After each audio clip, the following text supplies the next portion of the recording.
Imaginez, vous entrez dans un environnement plein de personnes inconnues, avec un simple regard, identifié qui cherche l'attention, qui cache la force derrière la discrétion, qui prétend la sécurité et qui préfère passer inaperçu. Ce n'est pas une capacité réservée à quelques privilégiés, mais une compétence que vous pouvez développer et ce contenu est votre guide pour le maîtriser. La capacité de déchiffrer les gens sans prononcer un mot n'est ni magique ni deviné. C'est l'art d'observer avec précision, d'interpréter avec sensibilité et agir avec discernement. Chaque geste, chaque expression, chaque mouvement, même la façon dont quelqu'un marche, révèle des informations que la personne lui-même ne réalise pas toujours qu'il transmet. Et vous pouvez apprendre à capturer ces indices subtils, transformant la façon dont ils se rapportent au monde. Depuis la naissance, nous sommes programmés pour lire l'environnement qui nous entoure. Un enfant apprend plus pour ce qu'il ne voit qu'il n'entend. Si une mère sourit alors qu'elle gronde, la petite enregistre le sourire, pas grondant. Cette capacité innée à décoder non-verbal continue avec nous à l'âge adulte, mais la plupart ne l'améliorent jamais consciemment. C'est votre temps pour changer cela. Vous entraînerez votre look pour voir ce qui ignore le plus, la tension dans les épaules qui dénonce l'anxiété, le look évasif qui cache l'inconfort, le rire forcé qui masque l'insécurité ou l'étape ferme qui transmet la confiance, même en silence. Ce sont les langues cachées qui imprègnent chaque conversation, chaque réunion, chaque interaction de la vie quotidienne. Les dominer ne consiste pas à juger, mais à comprendre. Il existe une différence abyssale entre étiqueter quelqu'un et comprendre ses motivations. Qui juge dit, cette personne est arrogante. Quiconque observe intelligemment se rend compte, elle semble rigide, mais peut-être qu'elle se protège. Cette distinction est ce qui sépare ceux qui agissent sur l'impulsion de ceux qui réagissent avec la stratégie. En déchiffrant les signaux non-verbaux, vous gagnez l'avantage d'agir avec précision, en évitant les conflits inutiles et en créant des connexions plus authentiques. L'histoire derrière cette science est fascinante. Les civilisations anciennes percevaient déjà le corps comme un reflet de l'âme. En Chine millénaire, les médecins ont diagnostiqué une maladie en regardant simplement le visage et la posture, bien avant les examens modernes. En Grèce, Hippocrate a associé les tempéraments avec des traits physiques. Mais c'est au XXe siècle que des chercheurs comme Els Lincoln Benedict et Ralph Pain-Benoît ont systématisé ces normes, identifiant comment certaines caractéristiques corporelles se répètent avec des comportements spécifiques. Aujourd'hui, nous rejoignons ces connaissances avec les neurosciences et la psychologie moderne pour les appliquer dans la vie quotidienne. Cette sagesse transforme ces relations.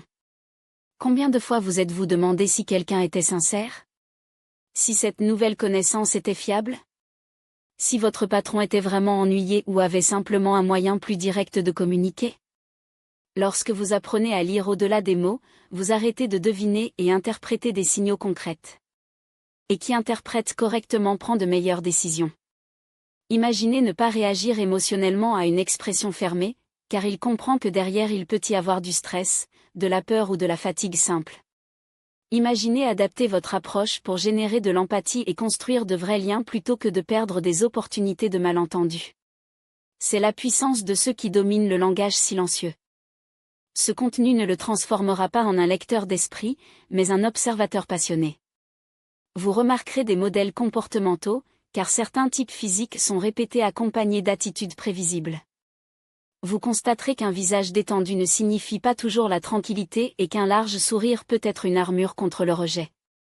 Tout ce que vous apprenez ici a une application immédiate, au travail, pour mieux comprendre les collègues, les clients et les dirigeants, dans la vie personnelle, pour se connecter plus profondément avec les partenaires, les enfants et les amis, et même avec vous-même, parce qu'en observant les autres, vous apprenez inévitablement à vous voir plus clairement. Nous commençons par un principe de base, le corps ne ment jamais. Il peut essayer de se déguiser, mais cela s'avère toujours révéler la vérité.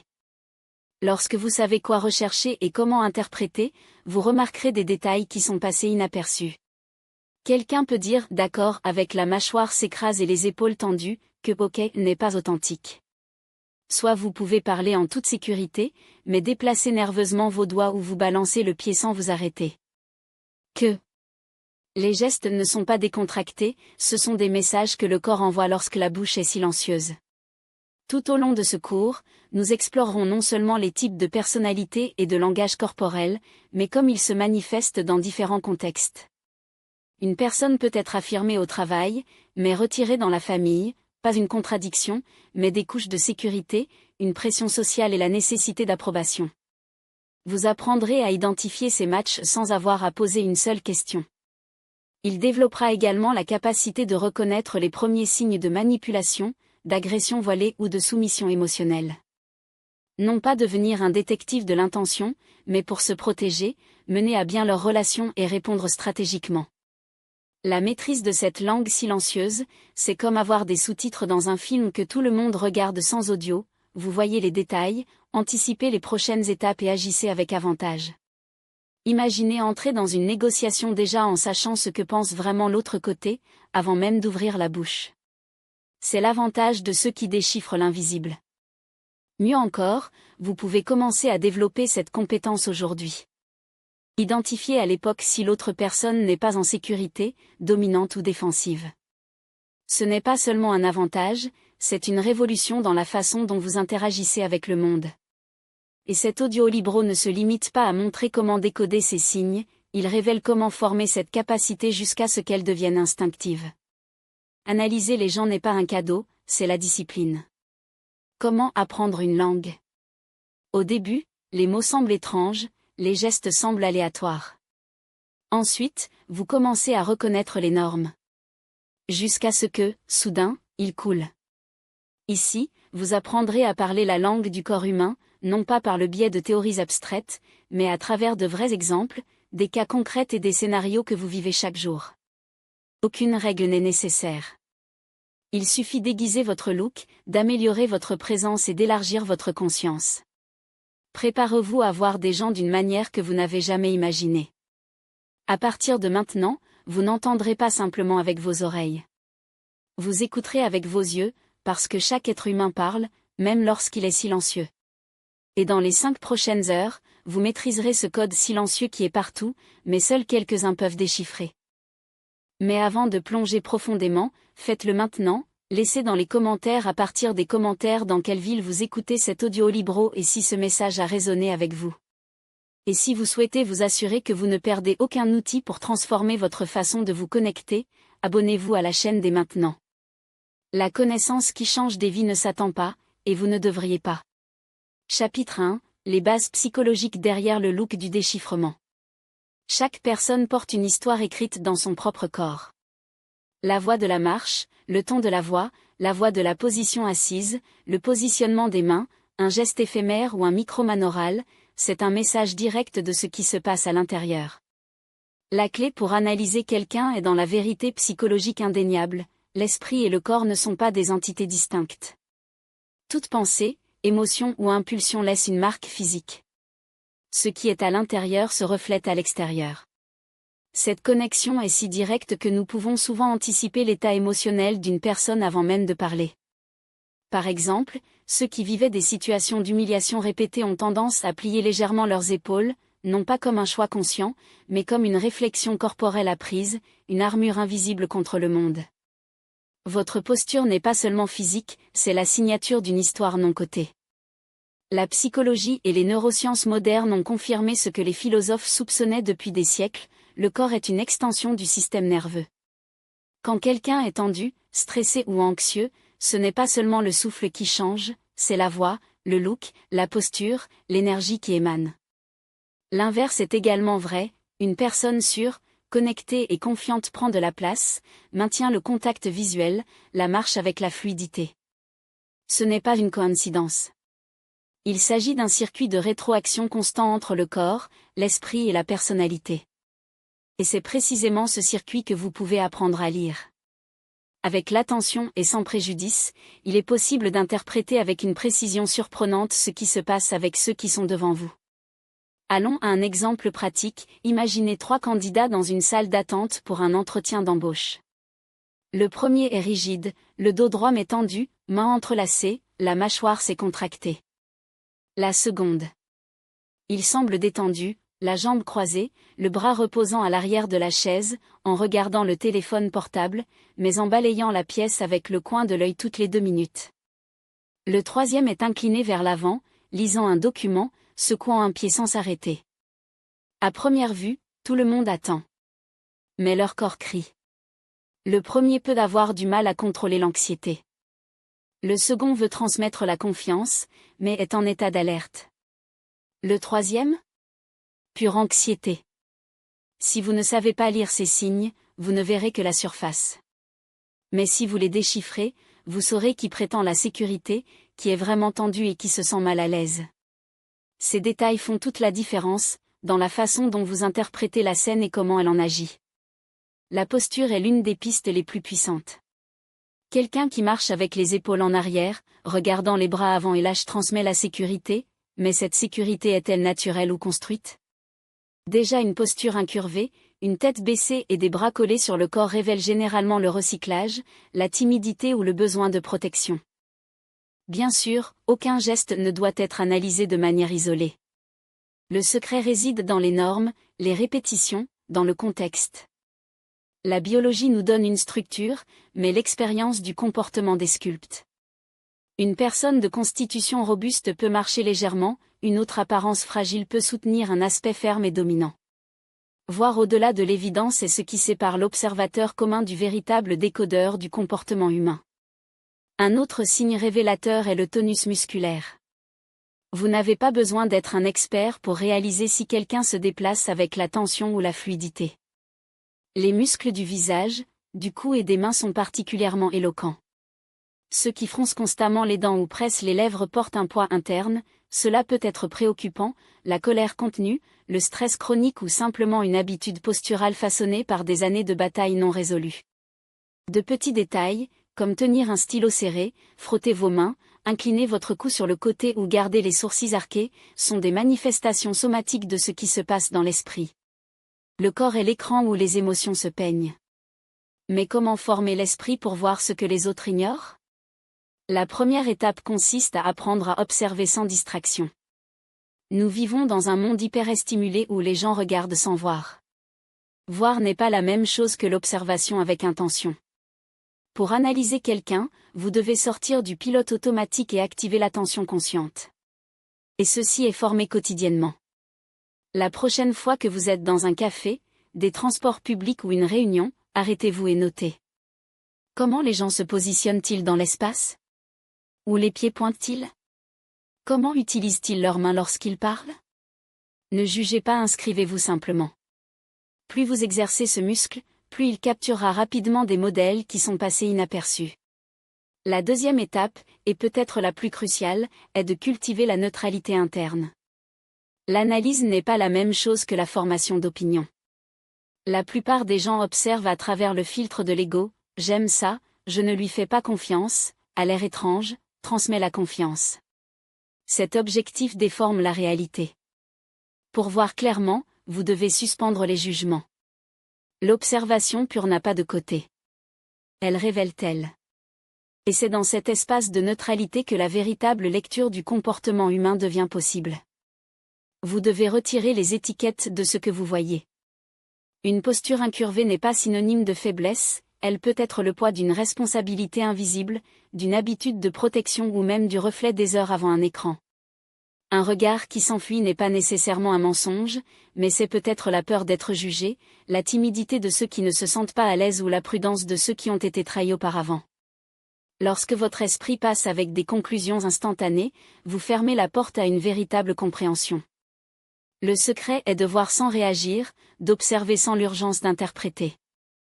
Les informations que vous recherchez ne sont pas dans un geste isolé, mais dans la symphonie des détails qui s'entrelacent au moment exact, dans le contexte qui les entoure.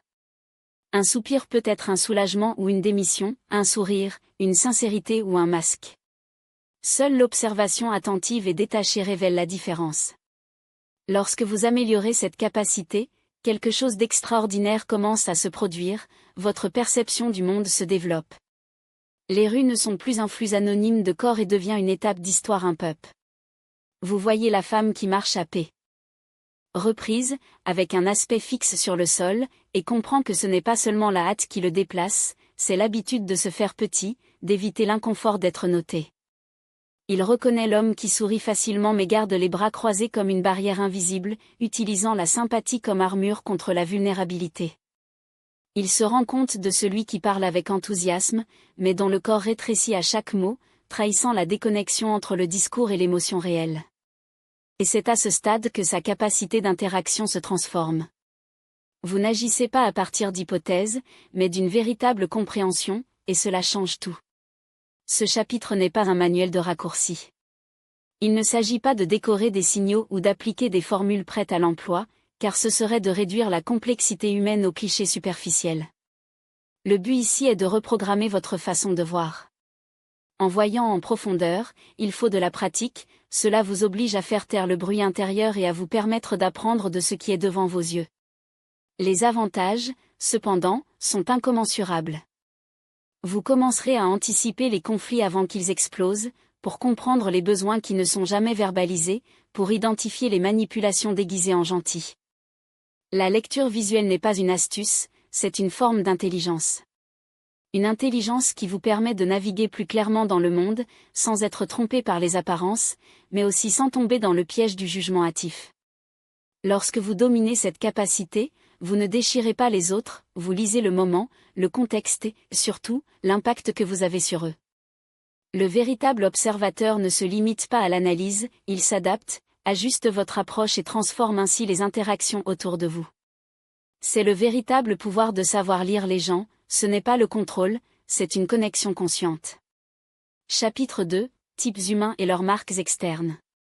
Depuis les temps anciens, les philosophes, les médecins et les sages de différentes cultures ont tenté de déchiffrer les normes qui définissent la personnalité humaine. Il n'y a pas de système qui peut résumer toute la complexité d'un être, mais il existe des typologies récurrentes, des modèles qui, lorsqu'ils sont compris, deviennent des lentilles puissantes pour anticiper les comportements, comprendre les motivations et même prédire les réactions. Dans ce chapitre, nous explorerons les 5 types humains classiques, 5 archétypes qui combinent la structure physique, l'énergie vitale, l'expression émotionnelle et le style d'action. Les connaître ne signifie pas étiqueter les gens, mais identifier les tendances dominantes qui, lorsqu'elles sont croisées avec le contexte, révèlent des couches cachées de la personnalité en quelques minutes. La première étape consiste à développer un look holistique. Ce n'est pas seulement en face, pas seulement sur les gestes ou les discours. Remarque l'ensemble, les proportions du corps, la présence énergétique, le rythme des mouvements, le ton de la voix, la posture, l'expressivité faciale et la façon dont la personne occupe l'espace. Chaque type humain laisse une signature visuelle, un motif qui est répété en plusieurs dimensions. Lorsque vous apprenez à le reconnaître, c'est comme lire une nouvelle langue, un code non-verbal qui démêle ce qui est au-delà de la surface. Présentons les 5 types fondamentaux, le viscéral, le muscle, le thoracique, l'oséo et le cérébral. Chacun porte différents traits physiques, une façon particulière de penser, de ressentir et d'agir. Certains sont émus par l'action, d'autres par réflexion. Certains recherchent un lien émotionnel, d'autres, contrôle. Certains coulent naturellement, d'autres résistent au changement. Bien que chaque individu puisse avoir des mélanges de ces types, il y en a toujours un qui prédomine, et c'est celui qui dicte la plupart des comportements. Le type viscéral se révèle par le corps arrondi et doux, avec une tendance à l'accumulation dans la région abdominale.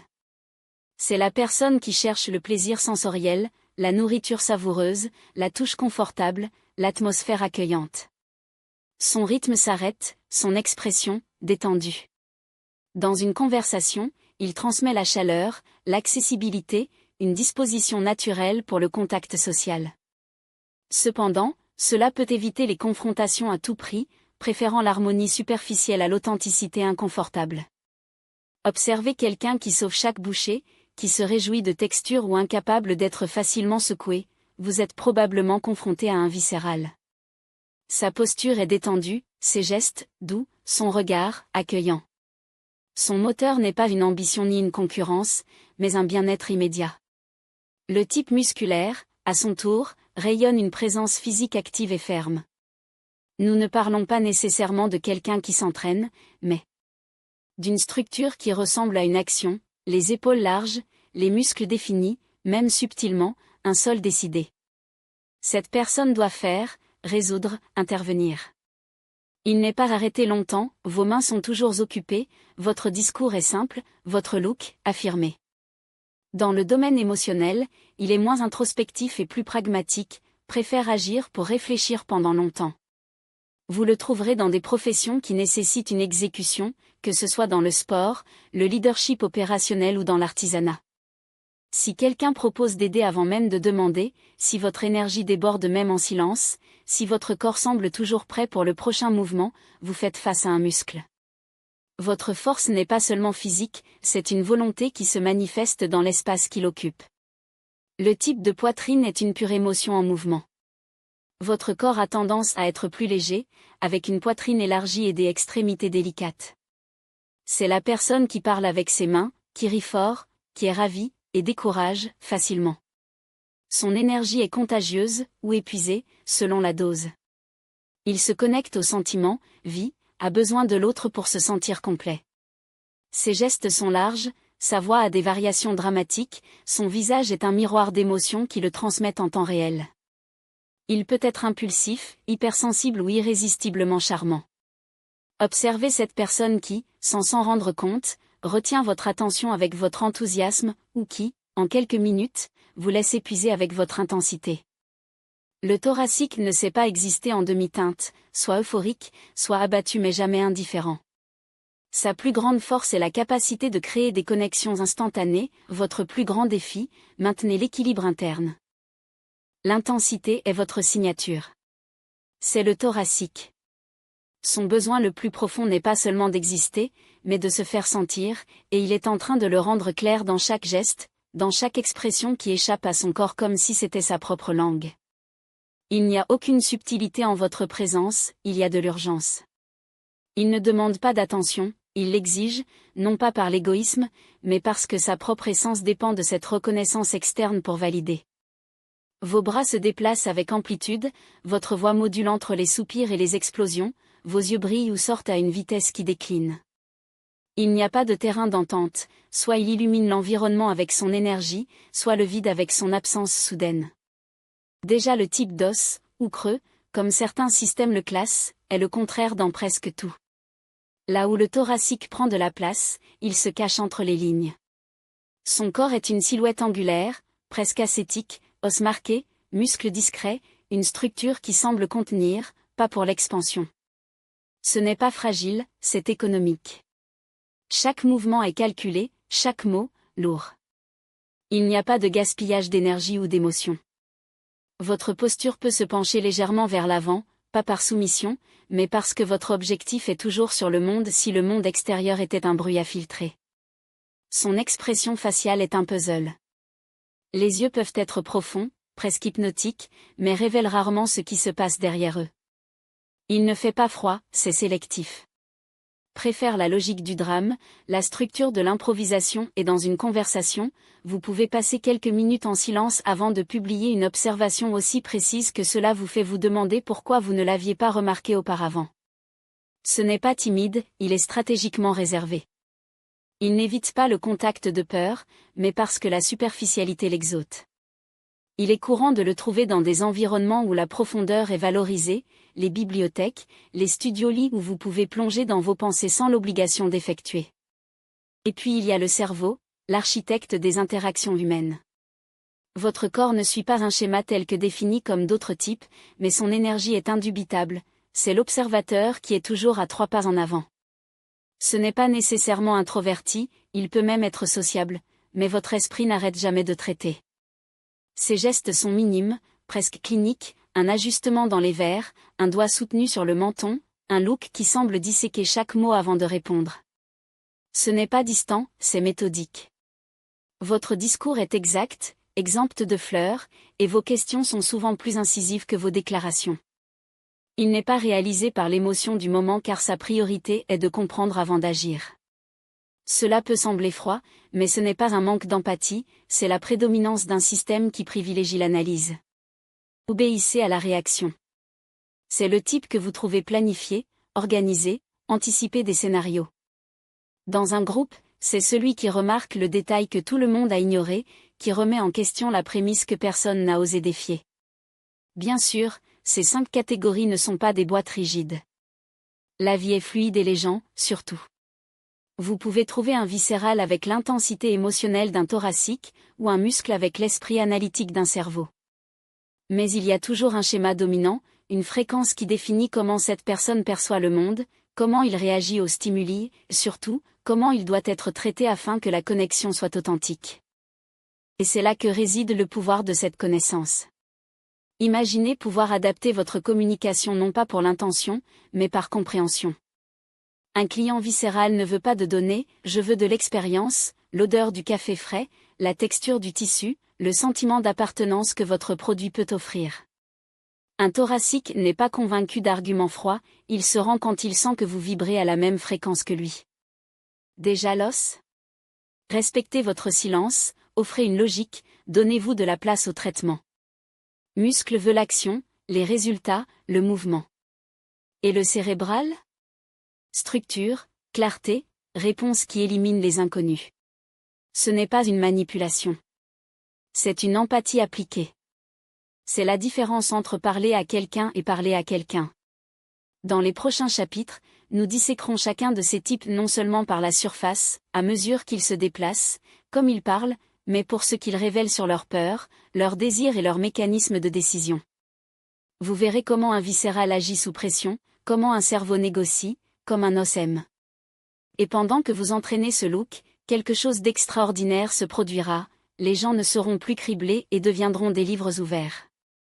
Parce que la compréhension des autres commence lorsque vous apprenez à lire ce qu'ils ne disent pas. Et cette compétence ? Non seulement elle change ses relations. Il redéfinit sa façon d'être dans le monde. Chapitre 3. Le type viscéral, l'alchimiste du confort et de la sécurité. Le reconnaître est presque instinctif. Il suffit de voir comment votre corps s'adapte dans l'espace, non pas par paresse, mais pour un besoin viscéral d'appartenir à l'environnement.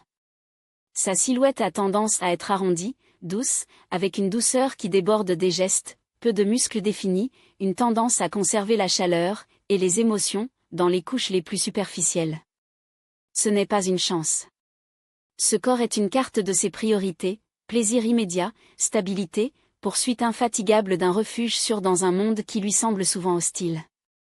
Leurs mouvements sont un poème délibéré. Il n'y a pas de hâte, pas de tension inutile. Chaque pas, chaque touche, semble dire, ici, tout peut être fluide. Leurs mains sont actives mais pas agiles, elles caressent plus qu'elles n'agissent, comme si le monde était fait de tissus délicats. Dans une conversation, il est courant de le voir légèrement en pente vers l'avant, non pas pour l'anxiété, mais pour un besoin de ressentir l'énergie de l'autre. Son ton de voix est velouté, presque hypnotique, et ses mots tournent généralement autour du béton, nourriture, toucher, souvenirs sensoriels. Mais ne vous y trompez pas, cette passivité apparente est une armure. Le viscéral évite le conflit comme instinct de survie. Il préfère céder au visage, harmoniser la confrontation, car sa plus grande menace n'est pas la défaite, c'est l'instabilité. Vos décisions sont guidées par une boussole émotionnelle, est-ce que cela me donne la sécurité, est-ce que ça me fait du bien ? Ce n'est pas l'égoïsme, c'est l'autopréservation dans sa forme la plus pure. Dans un monde d'incertitude, il construit des îles de prévisibilité, et ceux qui menacent cet ordre découvriront trop tard que sa douceur a des limites. Sa loyauté est une force de la nature. Une fois que le viscéral trouve la sécurité de quelqu'un, il fait des liens avec une intensité presque instinctive, comme les racines qui s'approfondissaient dans un sol fertile. L'abandon ou le rejet ne lui sont pas seulement blessés, ce sont des abîmes. Par conséquent, il est souvent moulé, s'adapte, diminue même tant que la connexion reste intacte. Ce n'est pas une soumission, c'est une survie émotionnelle. Il prospère sur les petits rituels de l'affection, l'étreinte qui dure une seconde, la table soigneusement réglée, la tasse de café partagée en silence. Ces gestes ne sont pas des détails, ce sont les fondements de votre monde. Son intelligence émotionnelle est aiguë, presque prophétique. Il lit ce qui n'est pas dit, le soupir contenu, le sourire qui n'atteint pas les yeux, la pause avant une réponse. Mais voici le paradoxe, bien que je réalise tout, vous ne savez pas toujours comment agir. Parfois votre empathie. Il se transforme en un piège, il absorbe les émotions des autres comme le vôtre, et sans soi bien défini, risque de se dissoudre en eux. La dépendance affective n'est pas un défaut, mais un symptôme, le manque d'image de soi solide le fait rechercher le miroir qu'il n'a pas trouvé en soi. Cependant, là où il est, l'environnement se transforme. Sa présence est une invitation à calmer, un refuge contre le chaos. Il n'a pas besoin de projecteur, juste une lumière douce, un coin confortable, une plaque chauffante sur la table. C'est l'hôte qui anticipe les besoins avant d'être verbalisé, le collègue qui stabilise l'équipe avec sa constance, l'ami qui fait de sa maison un port. Sa magie est de convertir l'ordinaire en sacré, le petit déjeuner le dimanche, la conversation dans la chandelle, le simple fait d'être présent. Pour beaucoup, il est l'encre qui empêche l'épave. Mais sa plus grande vulnérabilité est précisément sa plus grande vertu amenée à l'extrême. La recherche de sécurité peut devenir une cage. Cela évite les conflits tant qu'ils sont nécessaires, ils continuent de modifier lorsqu'ils sont urgents et s'installent dans des zones de confort qui, au fil du temps, se transforment en prison. La procrastination n'est pas la paresse, c'est la peur. La conformité n'est pas la résignation, c'est l'autoprotection. Et lorsque ce besoin de stabilité est exploité par de mauvaises mains, il peut devenir une proie facile, trop fidèle à la question, trop adaptable pour dire non. Au travail, les fleurs viscérales ou la routine est un allié. Temps prévisible, tâches structurées, environnement où le chaos est minime. Ce n'est pas le profil qui brille dans les guerres d'entreprise ou sous une pression implacable, son génie est dans l'exécution silencieuse, dans les soins méthodiques, la capacité de faire des processus arides dans quelque chose de humain. Dans les postes administratifs, le service client ou l'assistance, c'est l'équipement que personne ne remarque, jusqu'à ce qu'il cesse de fonctionner. Sans stimulus, il peut tomber dans l'inertie, dans le but, cela devient un pilier. Observez-le en action, c'est celui qui, lors de la réunion de la famille, garantit que personne n'a faim, que les voix n'augmentent pas trop, que le vin est servi au bon moment.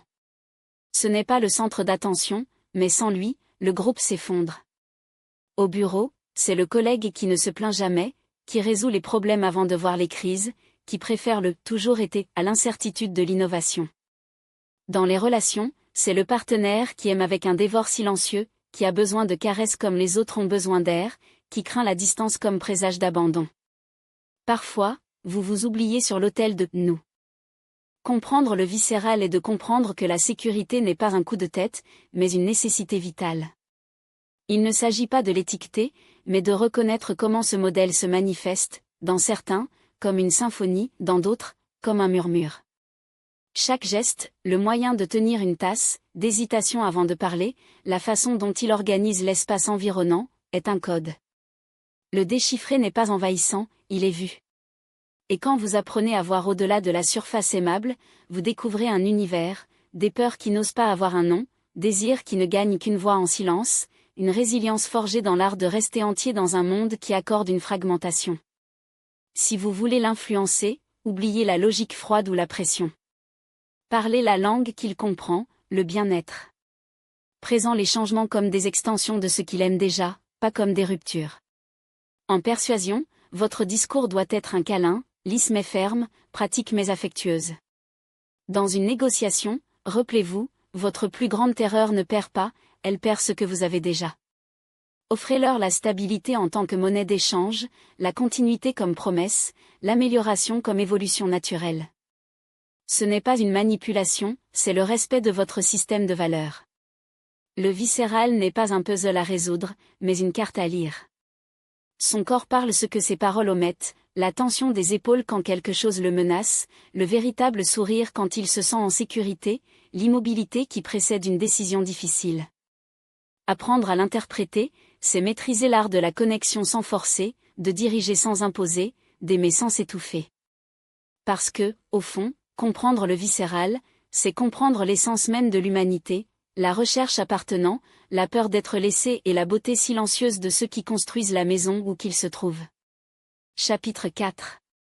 Le type musculaire, l'architecte de la matière. Muscle n'habite pas le monde, il le sculpte. Alors que d'autres types sont perdus dans les théories ou les émotions, il agit comme si chaque idée était un bloc.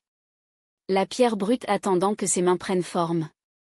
Son existence est une déclaration, ici le résumé devient concrète, le plan, réalité, le chaos, commande. Pas étonnant, En le traversant, ce qui impacte le premier n'est pas ce qu'il dit, mais comment il occupe l'espace. Votre posture ne demande pas la permission, elle suppose. Les épaules alignées sous forme de colonne, l'entreprise étonne comme martelée, la mâchoire définie comme sculptée pour résister. Même sans être imposant de stature, votre corps émet un message clair, c'est un être fait pour agir. Psychologiquement, c'est l'incarnation de la fonction. Les muscles, qu'ils soient travaillés dans des gymnases ou simplement tendus pour une vie de mouvement, sont leur signature. Ce n'est pas seulement la force, c'est la structure. Poitrine élargie comme s'ils étaient toujours prêts à porter un fardeau et un abdomen actif comme centre de gravité de leur existence, les mains qui semblent tenir, réparer, créer. Même leurs gestes sont économiques, chaque mouvement a un but, chaque action, un résultat. Votre esprit ne se dégage pas dans « et si ?» Elle demande « comment ?»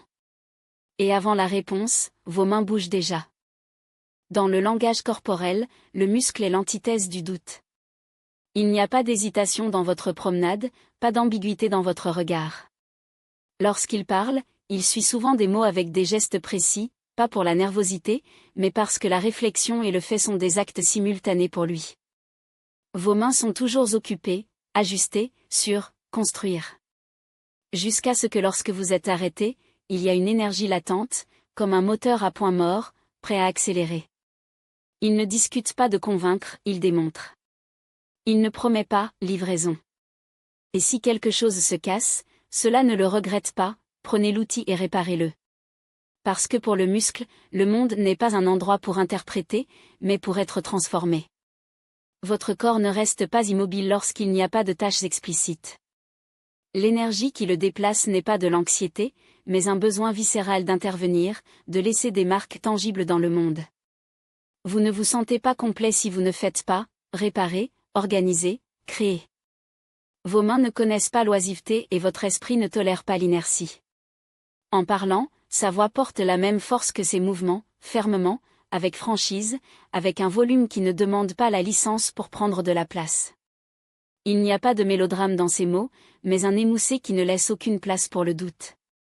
Si quelque chose l'irrite, ne le masque pas, si quelque chose avec enthousiasme, il déclare sans mot de mots. Et si une idée ne réussit pas le test d'utilité, elle est rejetée sans cérémonie. Émotionnellement, le muscle n'est pas perdu dans le dédale de doute. Il n'y a pas de place pour une paralysie excessive d'analyse. Si quelque chose vous dérange, fasse.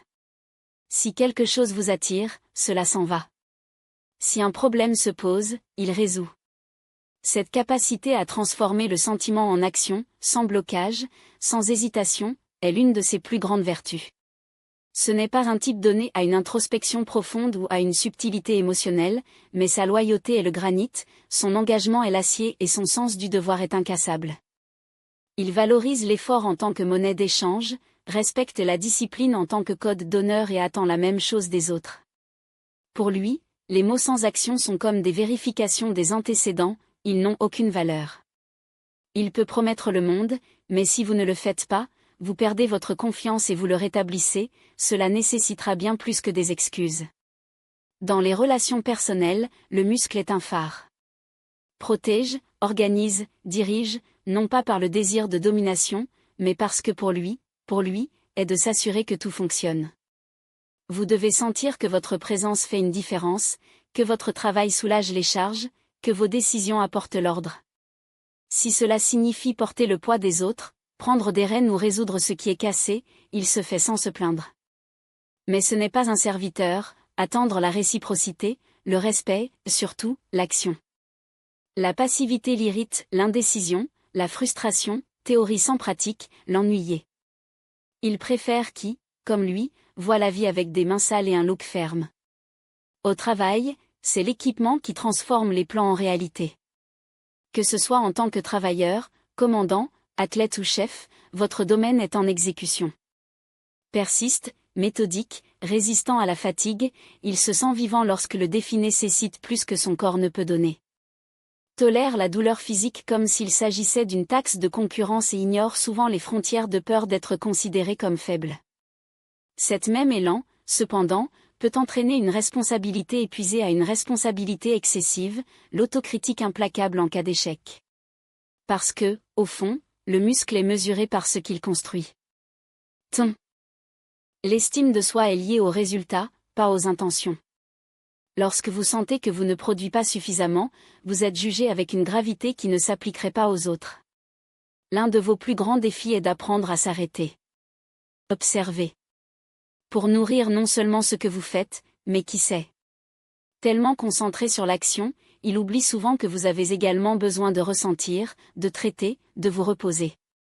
Leurs émotions, lorsqu'ils ne sont pas assistés, s'accumulent en silence, jusqu'à ce que le corps, fatigué d'être ignoré, crie à travers les tensions, la douleur ou la maladie. C'est le prix d'une vie où le fer chevauche l'être. L'équilibrage pour lui ne signifie pas abandonner la force, mais reconnaître que même les moteurs les plus puissants ont besoin de maintenance. Si vous voulez gagner votre confiance, allez directement au point. Soyez clair, objectif, cohérent. Ne roulez pas, ne manipulez pas, ne promettez pas ce que vous ne pouvez pas accomplir. Arrivez à l'heure, livrez ce qui a organisé, assumez vos responsabilités. Pour les muscles, la crédibilité est construite avec des actes, pas des discours. Et une fois gagné, vous aurez un allié inébranlable de votre part, qui ne fera aucun effort pour vous soutenir tant que vous êtes prêt à agir également. Vous vous reconnaissez dans le maître des œuvres que vous dirigez avec vos mains, l'entraîneur qui a besoin de la plus grande partie car il donne l'exemple, dans le père qui travaille tard mais rentre à la maison avec les achats effectués et la maison en ordre. C'est dans la mère qui porte ses enfants sur ses genoux sans se plaindre, qui répare le jouet cassé ou résout la fuite sans attendre de l'aide. Ce sont ceux qui voient la vie comme une mission à accomplir de force, pas comme une énigme pour être déchiffrée. Ils ne s'attendent pas à des conditions parfaites, les créer. Ne demandez pas la permission, acte. Mais derrière cette armure d'efficacité, il y a un cœur qui, bien qu'il ne demande pas, aspire au repos, à la reconnaissance, à une connexion qui va au-delà de la productivité. Ce n'est pas une demande verbalisée, mais un besoin silencieux. Et quand quelqu'un le voit au-delà de ce qu'il fait, quand quelqu'un touche son humanité cachée, le muscle se permet de se ramollir. Parce que sous chaque muscle, chaque cicatrice, chaque geste pratique, il y a une histoire qui mérite d'être entendue. Comprendre que cela n'est pas l'étiquetage, c'est le déchiffrement. Ce n'est pas limitant, c'est à améliorer. Savoir que quelqu'un est musculaire nous permet d'ajuster notre communication, notre leadership, notre coexistence. Ce n'est pas une question de jugement, mais de lire la carte de votre âme à travers le corps qui la porte. Et dans le cas du muscle, ce corps est une déclaration de principe, sa langue est l'action. Si nous apprenons à l'interpréter, nous apprendrons également à se connecter avec la précision, le respect et l'impact. Chapitre 5. Le type de poitrine, l'émotionnel expressif. Le thoracique est impossible à ignorer. Pas par force brute ou imposant une structure physique, mais par la façon dont l'espace occupe, avec une énergie qui semble déborder avec les pores. Son corps est dynamique, dansant presque, comme si chaque geste était une extension directe de ses émotions. Le coffre, souvent projeté vers l'avant, n'est pas une simple posture, c'est une déclaration. Une invitation, ou un défi, pour que le monde le voie, le ressente, le reconnaît. Cette projection corporelle n'est pas accidentelle. Psychologiquement, il révèle une âme qui vit à travers le cœur, qui traite la réalité par le filtre des sentiments. Sa voix suit ce rythme, parfois doux et engageant, parfois intense et vibrant, toujours chargé de nuances qui trahissent leur état intérieur. Il n'y a pas de neutralité dans le thoracique. Même lorsqu'il essaie de se contenir, son corps délègue, un profond soupir, un grand geste, un regard qui illumine ou obscurcit en quelques secondes. Il n'a pas d'émotion, il est l'émotion en mouvement.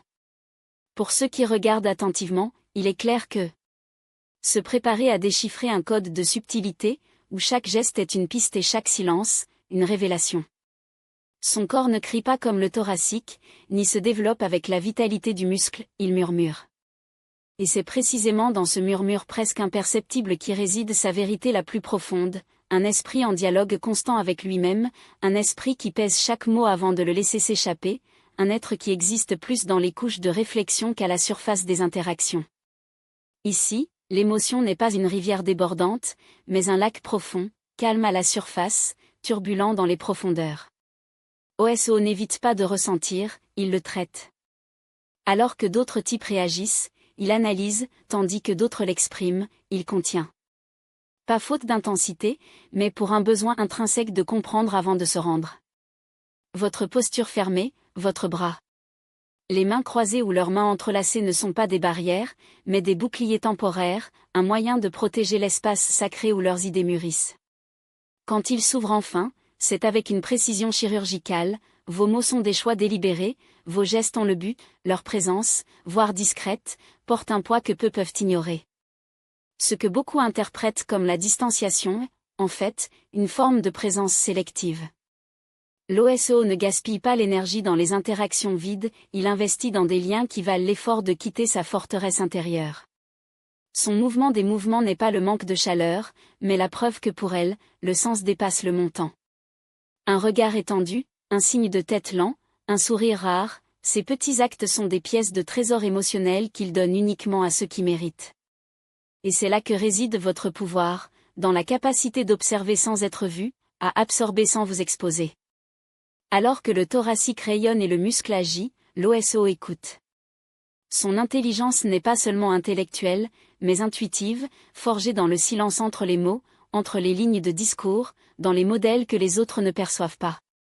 Il est le stratège qui calcule 3 pas en avant, le philosophe qui remet en question l'évidence, l'artiste qui crée des mondes dans son esprit avant de les matérialiser. Sa force n'est pas dans l'explosion, mais dans une persistance silencieuse, comme la racine qui brise la pierre non pas par la force mais par insistance. Cependant, cette même profondeur peut devenir votre piège. Les risques OSO se perdent dans leurs propres labyrinthes mentaux, confondant la réflexion avec la paralysie, la prudence avec la peur. Lorsqu'il est excessivement rétracté, il peut sembler froid ou inaccessible, non pas par manque d'émotion, mais par peur que votre vulnérabilité soit mal comprise. Sa plus grande bataille n'est pas contre le monde extérieur, mais contre la voix critique qui habite son propre esprit, un juge implacable qui a besoin de perfection avant de lui permettre de prendre de la place. Pour vous connecter avec un OSO, vous devez respecter votre rythme. Il ne sert à rien de forcer son ouverture avec un enthousiasme invasif ou de demander des réponses immédiates. Il a besoin d'un silence partagé, un espace où il peut émerger sans hâte, où ses mots ne sont pas interrompus ou ses pensées, dépêchez-vous. Une invitation sincère à votre réflexion, une question profonde, un commentaire qui démontre la compréhension de vos nuances, peut le faire télécharger lentement le garde. Mais méfiez-vous, votre confiance n'est pas réalisée avec des compliments vides ou des approches de surface. Il détecte le mensonge en tant que radar. Il ne se rend qu'à ceux qui prouvent, avec des actions et pas seulement avec des mots, qui méritent leur monde intérieur. Dans l'environnement professionnel, l'ISO brille où l'analyse, la stratégie et la profondeur sont évaluées. C'est le chercheur qui se déroule des modèles invisibles, l'écrivain qui tisse des idées complexes en prose cristalline, le leader qui agit calmement au milieu du chaos parce qu'il a anticipé toutes les possibilités. Votre voix n'est peut-être pas la plus élevée de la pièce, mais c'est souvent la plus nécessaire, ce qui apporte une clarté là où il y a de la confusion, qui remet en question le statu quo avec une logique implacable. Cependant, dans des environnements qui récompensent l'extraversion ou l'action impulsive, il peut être sous-estimé, votre contribution ignorée jusqu'à ce qu'il soit trop tard pour percevoir sa valeur. Dans les relations personnelles, votre amour est une chose sérieuse. Il n'y a pas de romantisme éphémère ni de déclaration enflammée sans fondement. Quand un zéo aime, c'est avec une loyauté presque stoïque, un engagement qui survit aux tempêtes car il a été construit sur des fondations de réflexion et de choix conscients. Mais méfiez-vous, ils ne tolèrent pas la superficialité. Leurs liens sont profonds ou inexistants. Et si elle est trahie, votre déception ne sera pas bruyante comme celle du thoracique, ni des muscles comme explosifs, sera une élimination silencieuse, une élimination qui fait mal précisément par son absence de drame. Il ne crie pas en partant, il cesse simplement d'être présent, et ce vide est plus dévastateur que tous les mots. Comprendre l'ISO est d'accepter que tout ce qui est précieux n'est en vue. Son corps mince et sa posture tenue cachent une force qui n'est pas mesurée en décibels ou gestes grandioses, mais dans la densité de son être. Il n'a pas besoin de projecteur pour éclairer une pièce, soyez simplement dedans pour que l'environnement gagne une couche profonde. Et ceux qui apprennent à lire leurs lignes découvrent un univers où l'émotion n'est pas moins intense car elle est moins évidente, où la passion n'est pas moins brûlante car elle est silencieuse.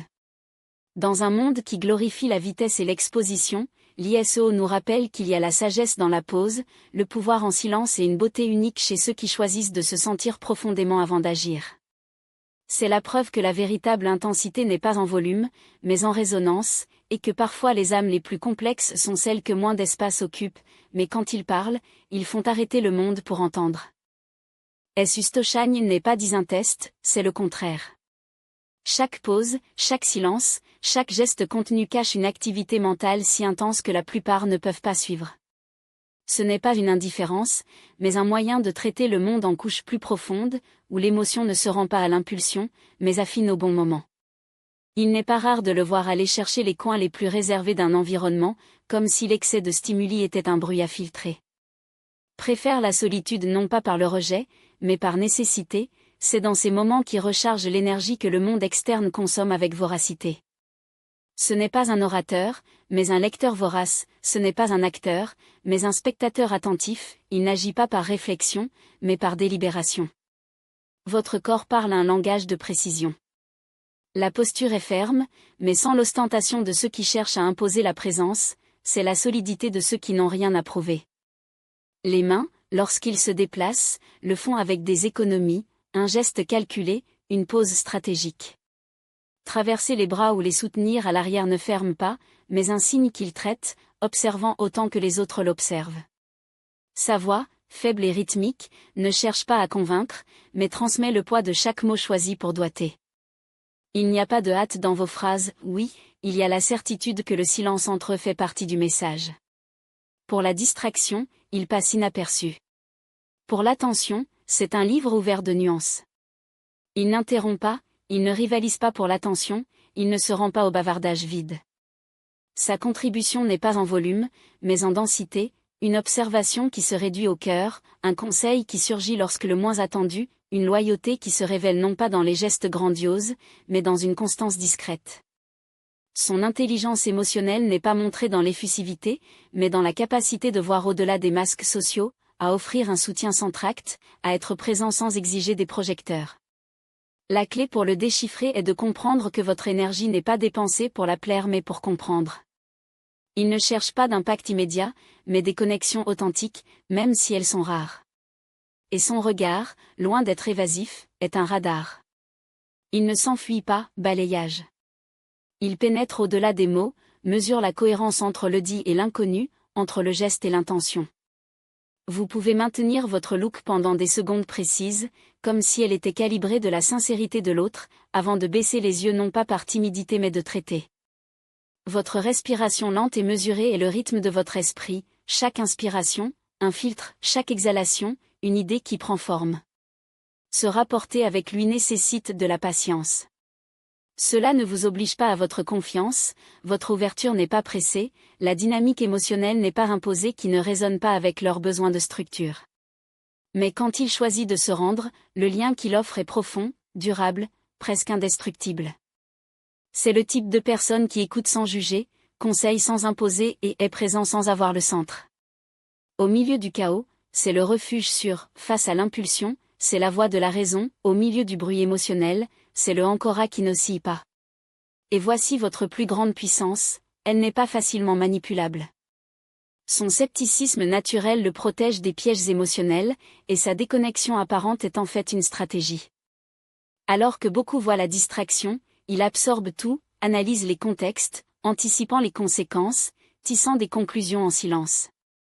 Quiconque apprend à le lire gagne un avantage inégalé, accède aux mouvements mentaux qui ne s'expriment pas, des silences significatifs, des pauses qui sont des messages de code. Le type d'os est, en substance, le sage qui n'a pas besoin de mots pour enseigner, les stratégies qui n'ont pas besoin de gestes pour commander. Il nous rappelle que les éléments essentiels se cachent souvent là où nous regardons le moins, aux intervalles entre les phrases, dans les micro-gestos presque imperceptibles, l'immobilité qui précède l'action.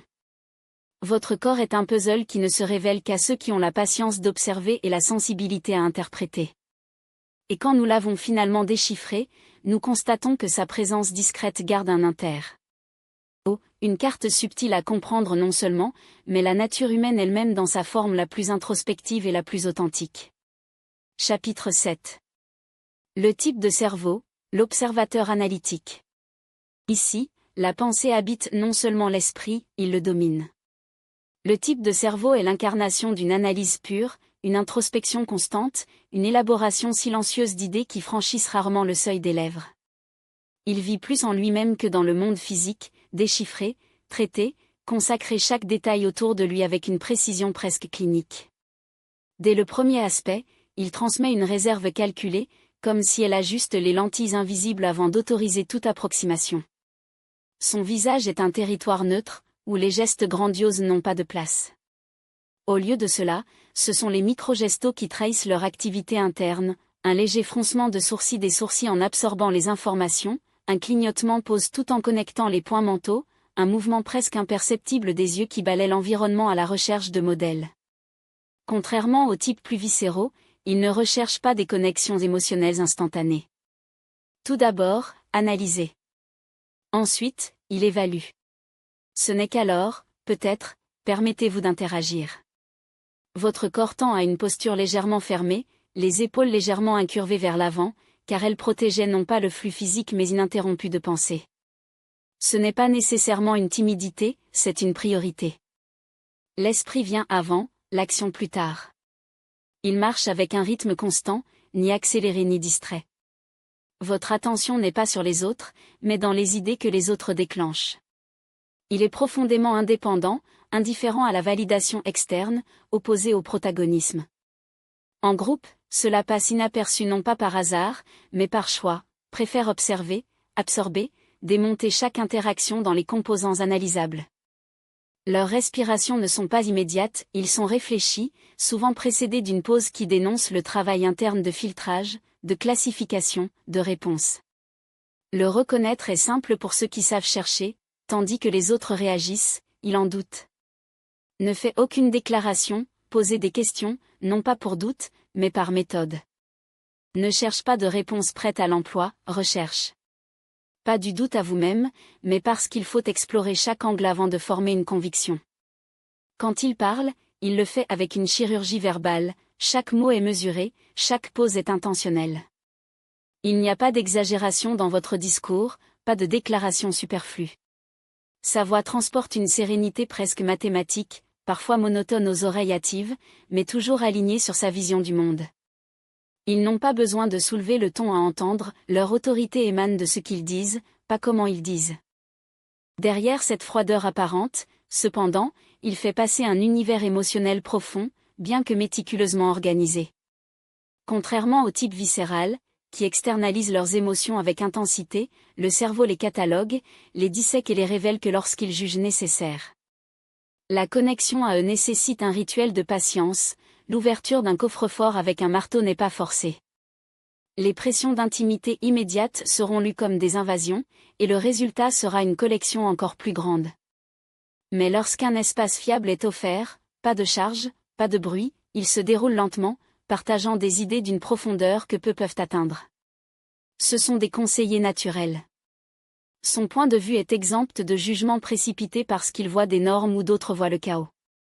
Ils interprètent des comportements tels que les équations, aidant à dissoudre les brumes émotionnelles qui obscurcissent la raison dans les conflits personnels ou professionnels. Sa capacité de synthèse est implacable, ils ne sont pas perdus à la surface des faits, ils vont directement au cœur. Préfère les environnements où le silence n'est pas un vide, mais un espace de création, des stimuli excès les épuisent, l'agitation les disperse. Ils fonctionnent mieux seuls ou à côté de ceux qui respectent l'heure de la réflexion. Ce ne sont pas des leaders qui allument des multitudes avec des discours, mais ce sont les architectes invisibles des solutions les plus solides.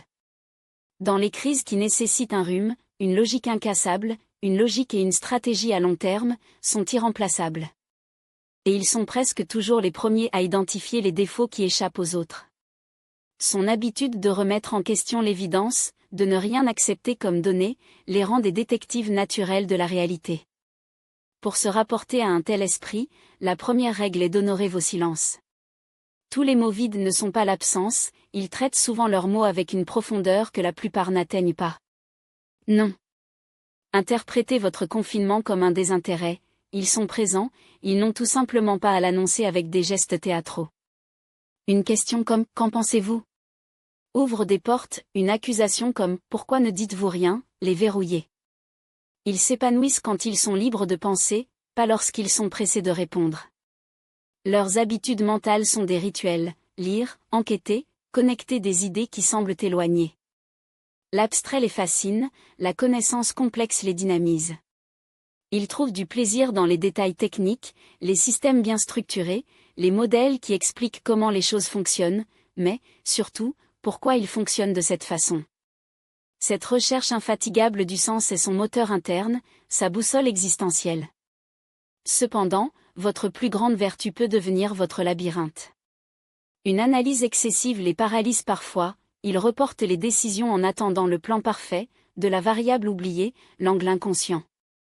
Ils peuvent sembler éloignés pour ceux qui recherchent la spontanéité ou l'effusivité, et leurs relations personnelles nécessitent du temps pour mûrir.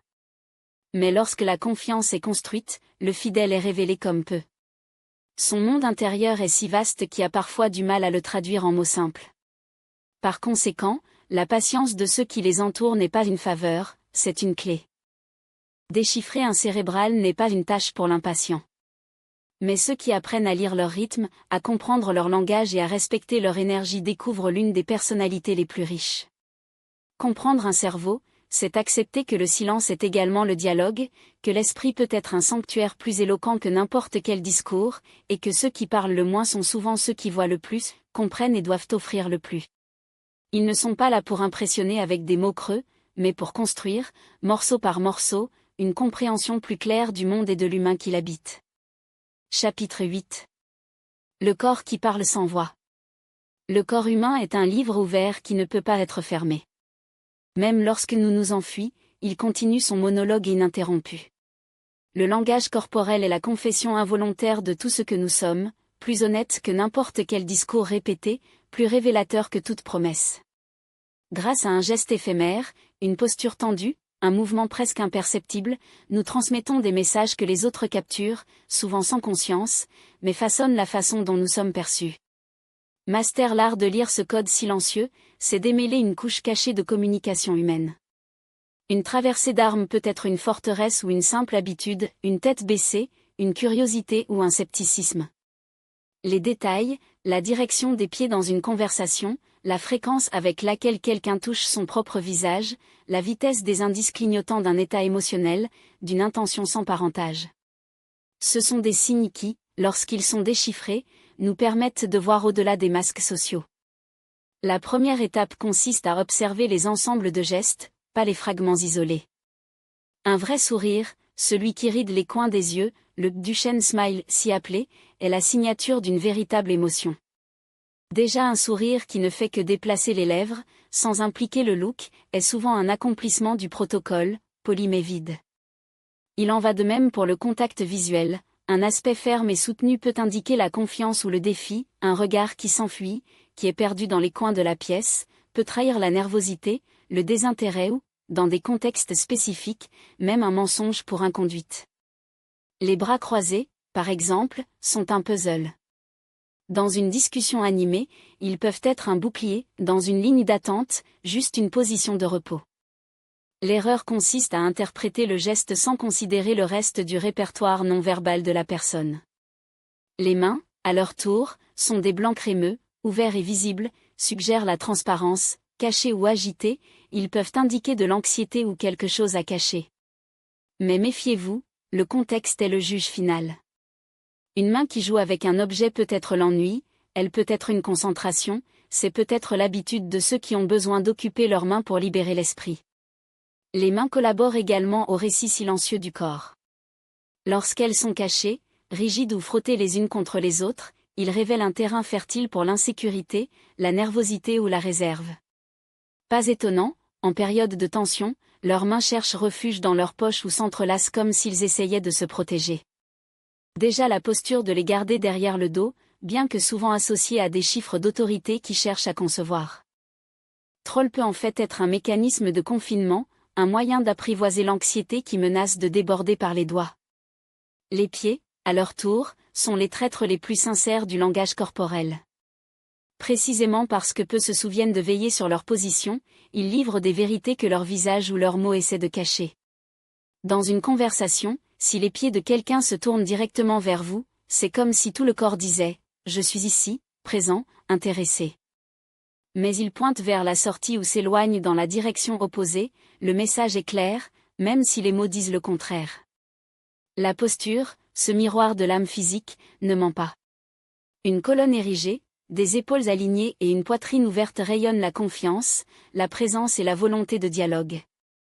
La courbure des épaules, le poids du corps incliné vers l'avant ou la tête vers le bas peut signaler de l'insécurité au fardeau d'une émotion non répertoriée.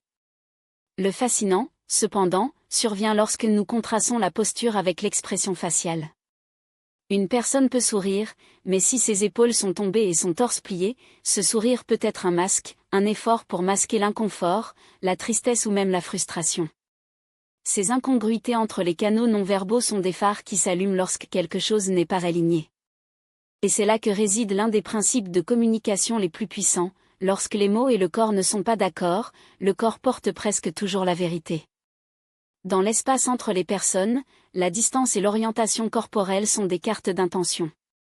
Chaque culture définit ses limites de proximité, mais en substance, lorsque quelqu'un envahit cet espace invisible, il peut chercher une connexion, une intimité ou, dans certains cas, une pression subtile. Au contraire, si la personne se retire ou maintient une distance plus longue que d'habitude, il est probable qu'elle protège non seulement son espace physique, mais aussi l'émotionnel. La direction du torse, à son tour, est un thermomètre d'engagement. Qui parle de l'attention de la livraison et de l'ouverture, ceux qui se tiennent à l'écart ou tournent le corps à un autre point révèlent un retrait émotionnel, même si les mots essaient de convaincre le contraire. Ce mouvement souvent inconscient est plus honnête qu'un sourire forcé ou un look calculé.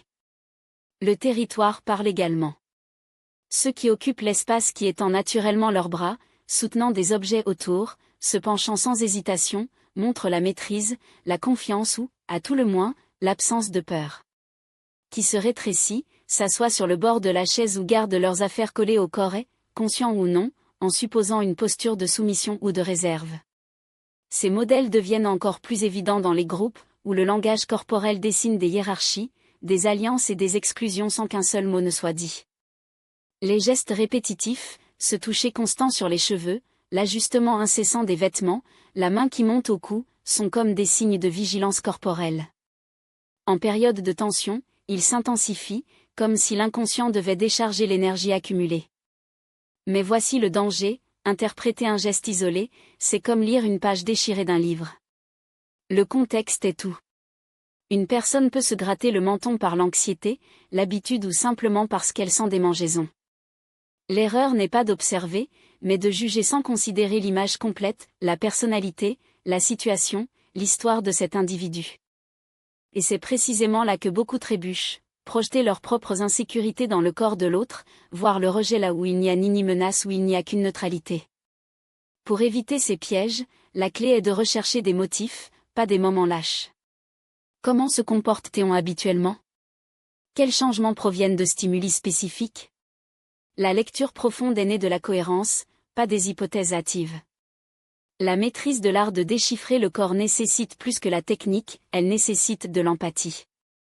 Il ne s'agit pas de ne pas être d'accord sur les secrets des autres, mais de devenir un interprète respectueux, capable de voir au-delà des mots. Lorsque nous y parvenons, nous ouvrons des portes à une communication authentique, à des relations plus conscientes et à l'intelligence sociale qui transcende l'évidence. Parce qu'à la fin, le corps ne ment pas. Il s'attend juste à ce que nous apprenons à l'entendre. Dans le chapitre suivant, nous explorerons comme le but, ce miroir de l'âme vivante, avec le partenaire, les élèves et les silences visuels, peuvent révéler les mondes intérieurs, lorsqu'ils sont utilisés avec intention, transformer la façon dont nous nous connectons. Chapitre 9, le visage humain. L'atlas des émotions. Le visage est un chef-d'œuvre de l'expression. Chaque muscle, chaque ride, chaque micro-mouvement est capable d'exposer des pensées contre nature, des sentiments profonds et même des intentions voilées. Même la personne la plus contrôlée, à un moment donné, aura son visage trahissant son univers interne, soit par une fraction de seconde, soit par un tremblement presque imperceptible. Et c'est dans cette fraction que l'observateur attentif trouve son pouvoir. Le déchiffrement de cette carte émotionnelle exige une attention presque chirurgicale, l'arc des sourcils, la nature d'un sourire, l'intensité et la direction du look, la tension dans la mâchoire ou le souffle qui s'échappe par les lèvres. Tout communique. Les yeux, après tout, ne sont pas appelés le miroir de l'âme pour rien. Ils reflètent la peur, le désir, la mélancolie ou l'enthousiasme avec une variation simple d'ouverture, de clignotement ou de concentration. Un aspect fixe peut être la confiance ou le défi, un aspect éphémère, un inconfort, une culpabilité ou un traitement d'une idée complexe. La lueur dans les yeux dénonce l'émotion en direct, opacité, épuisement. Même la direction où quelqu'un détourne le regard en pensant peut indiquer s'il accède à une mémoire visuelle, à une émotion ou à une construction imaginaire. La maîtrise de ces nuances n'est pas utile uniquement au niveau personnel, elle est essentielle dans les négociations, les entretiens ou même dans les relations les plus intimes. Et les sourcils souvent sous-estimés sont une source d'information. Une légère enquête peut signaler la surprise, le scepticisme ou l'intérêt soudain, selon le contexte. Lorsqu'ils sont fructueux envers le centre, la personne est susceptible d'être confuse, irritée ou engagée dans un effort mental. Même un mouvement rapide et involontaire peut redéfinir la signification d'une expression entière. Apprendre à lire ces indices subtils, c'est comme découvrir une langue secrète enregistrée sur le visage humain, une langue qui parle sans son, mais avec une éloquence que les mots n'atteignent souvent pas. Mais la bouche n'est pas seulement le portail des mots, c'est un miroir vivant des émotions, un thermomètre qui oscille entre la sincérité et le masque. Un vrai sonrisa, celui qui est né du cœur et non de courtoisie, n'est pas limité aux lèvres, elle recrute les muscles autour des yeux, en sculptant les marques de l'authenticité, ces petites rides que nous appelons poulet-pied. C'est le sourire de Duchesne, un véritable sceau que le corps ne peut pas forger. Déjà le sonrisa forcé, celui que nous nous habillons en armure sociale, est froid et calculé, active uniquement la bouche, trop tendue et symétrique, comme un dessin dessiné avec une règle. Cela ne trompe pas qui sait lire au-delà de l'évidence. Et les commissures des lèvres?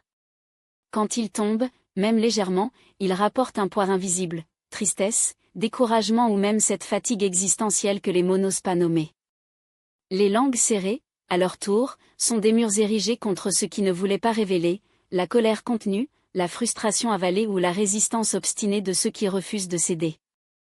Les lèvres mordues, ce geste presque enfantin, trahissent l'anxiété, le doute ou un désir que la raison insiste sur le silence. Un seul mouvement de la bouche peut crier ce que mille mots chuchotent. La mâchoire, à son tour, est le gardien de l'attention unidée. Lorsque vous contractez, lorsque vous mâchez l'air, il annonce une tempête interne, colère, frustration ou que le corps insiste pour se décharger entre les dents. Notez-le bien, s'il est livré avec un léger penchant de la tête ou un aspect durci, c'est un signe que la patience est par un fil. Et quand la personne mâchait elle sans rien avoir dans la bouche? Il n'a pas faim, c'est le corps traduisant l'anxiété en mouvement, une valve d'échappement à ce que l'esprit ne peut pas traiter. Ces signes peuvent passer inaperçus pour les regards distraits, mais ce sont des phares pour ceux qui ont appris à voir leur visage comme un système de communication intégré.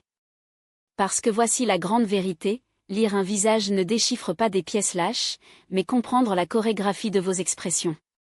C'est pour réaliser comment le front est fructueux pendant que les lèvres sont comprimées, ou comment les yeux s'allument une seconde avant que la bouche ne sourie. Même les micro-expressions, ces éclairs d'émotion qui durent moins d'une demi-seconde sont des confessions involontaires.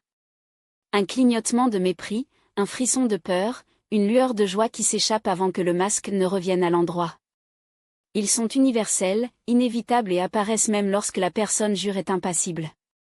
Un TIC sur le sourcil, une fronce de nez presque imperceptible, un durcissement soudain du. Regardez, pour ceux qui savent comment observer, ce sont des fenêtres ouvertes pour l'âme. La maîtrise de cette langue, cependant, nécessite plus que la mémorisation de gestes, elle nécessite un contexte. La même expression peut avoir des significations opposées selon où et comment elle se pose. Une sonrisa peut être une complicité, un sarcasme ou une simple éducation, un look dévié, une timidité, une ennui ou un respect culturel. Dans une interview, un sourcil cintré peut signaler un véritable intérêt, dans une discussion en couple, le même sourcil peut être un couteau d'ironie. Dans une négociation, un clignotement rapide avant une concession peut être l'avertissement que l'insécurité gagne le match. Déjà lors d'un dîner entre amis, les yeux à moitié cerclés combinés à un sourire doux sont la signature de l'affection sans parole. Par conséquent, le vrai maître de la lecture faciale ne se contente pas de fragments, il voit son visage comme une symphonie, où chaque note, le ton de la voix, la posture, l'environnement, l'histoire derrière les yeux, contribuent à la mélodie finale. Ce n'est qu'alors qu'il est possible de déchiffrer ce qui passe vraiment derrière le silence. De plus, chaque visage est un univers. Bien qu'il existe des modèles universels, la façon dont chacune exprime les émotions est unique comme signature. La clé pour le démêler est dans la ligne de base, cet état neutre presque imperceptible qui révèle comment est la personne lorsqu'il ne fonctionne pas. Quiconque observe soigneusement apprend à reconnaître les écarts, une étanchéité des lèvres qui est inhabituelle, une dilatation des élèves qui trahissait l'intérêt ou l'attraction, un tremblement presque invisible sur le menton. Les experts ne chassent pas les gestes grandioses, ils suivent les poses par défaut, ces micro-justions qui brisent la routine du visage et révèlent ce qui compte vraiment. Mais méfiez-vous, cette connaissance n'est pas une arme à manipuler, mais un pont à comprendre. Sa magie consiste à transformer les interactions superficielles en connexions profondes, en anticipant un besoin illimité, pour offrir du confort avant que la demande ne soit faite, en menant avec une intelligence émotionnelle qui va au-delà des mots. Au travail, il permet de négocier avec précision, dans la vie personnelle, il crée des liens basés sur l'authenticité. Parce que lorsque nous apprenons à lire le visage humain, nous ne décodons pas seulement les muscles et les expressions, nous accédons au langage le plus ancien et le plus puissant de l'humanité. Et le meilleur ? Vous n'avez pas besoin d'être un génie pour le maîtriser. Il suffit de former le look, d'aiguiser la perception, surtout, de voir ce qui ignore le plus. Lorsque vous déchiffrez ce code silencieux, le monde des interactions humaines s'ouvre dans de nouvelles couches.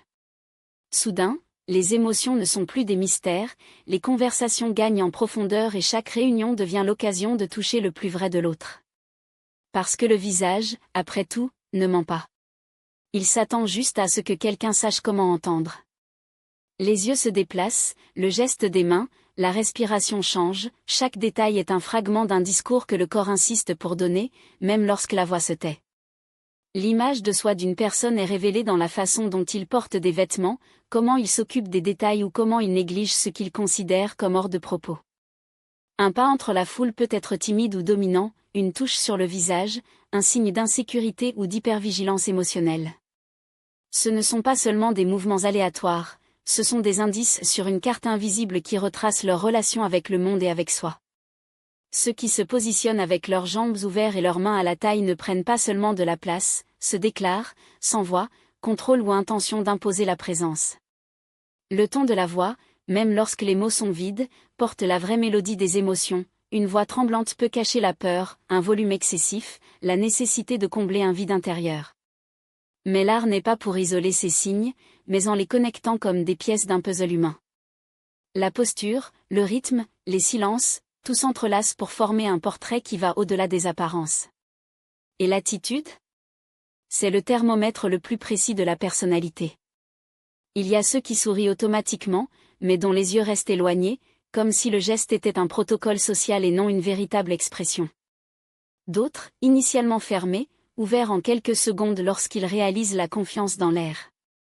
Certains regardent systématiquement le look, comme s'ils craignaient d'être vus, d'autres le réparent avec intensité, comme ceux qui cherchent à maîtriser l'interaction avant même qu'il ne commence. Tout communique. Et plus vous entraînez ce look, plus déchiffrez ce qui se passe derrière le masque. Le secret, cependant, n'est pas d'étiquetage. Il ne s'agit pas de classer quelqu'un comme sortant ou peu sûr dans la première seconde, mais de réaliser quels signes prédominent et ce qu'ils révèlent sur les besoins émotionnels de cette personne. Parce que ce que vous voyez n'est pas seulement un ensemble de mouvements, c'est la manifestation visible d'une structure interne, souvent inconnue même par ceux qui le portent. Amende votre radar social d'identification des normes. Ceux qui parlent rapidement, gestent beaucoup et maintiennent un contact visuel instable peuvent traiter les émotions à grande vitesse ou essayer d'impressionner. Ceux qui se déplacent peu, parlent bas et soutiennent un aspect ferme mais lointain, sont probablement analytiques, introvertis, réfléchissants. Mais la lecture ne s'arrête pas là. La pratique constante est ce qui transforme les observations en intuitions effacées, et la meilleure formation est de s'exposer à différents types de personnes dans l'esprit d'un observateur attentif, pas un juge. Utilisez des conversations quotidiennes comme champ d'expérimentation. Notez comment quelqu'un réagit lorsque le thème change, lorsqu'un sujet émotionnel est touché ou lorsqu'une critique subtile est effectuée. Le corps tendu ? Ouvrir? Évite. Poser des questions occasionnelles qui activent les réponses émotionnelles ou rationnelles et noter quelle partie de la personnalité se révèle. Qui répond avec les données et les détails tend à un profil plus cérébral, qui utilise des anecdotas et des émotions, à un profil plus viscéral. Si la réponse est évasive, monosyllabique ou détournée, cela peut être un signe de protection émotionnelle, d'introversion ou de désintérêt simple. Même la façon dont quelqu'un s'assoit, croise ses jambes, joue avec un objet, touche le cou, sont des microcomports qui, additionnés, révèlent des structures internes que la personne lui-même peut ne pas reconnaître. Au fil du temps, sa sensibilité s'acquérera au point d'anticiper les réactions avant qu'elles ne se produisent. Vous remarquerez le début de l'inconfort avant d'être verbalisé, vous vous sentirez quand quelqu'un sera sur le point d'ouvrir ou de fermer. Cette perception n'est pas le pouvoir de manipuler, mais un outil pour se connecter avec l'authenticité. La compréhension silencieuse crée un pont invisible entre les gens. Quand quelqu'un se sent compris sans avoir à expliquer, la confiance naît, et c'est en ce moment que la véritable influence se produit, non par la force, mais par mélodie. Lire une personne en quelques minutes n'est pas une superficialité, c'est pour voir son essence avec attention et respect. Développer ce radar social, c'est comme régler un instrument.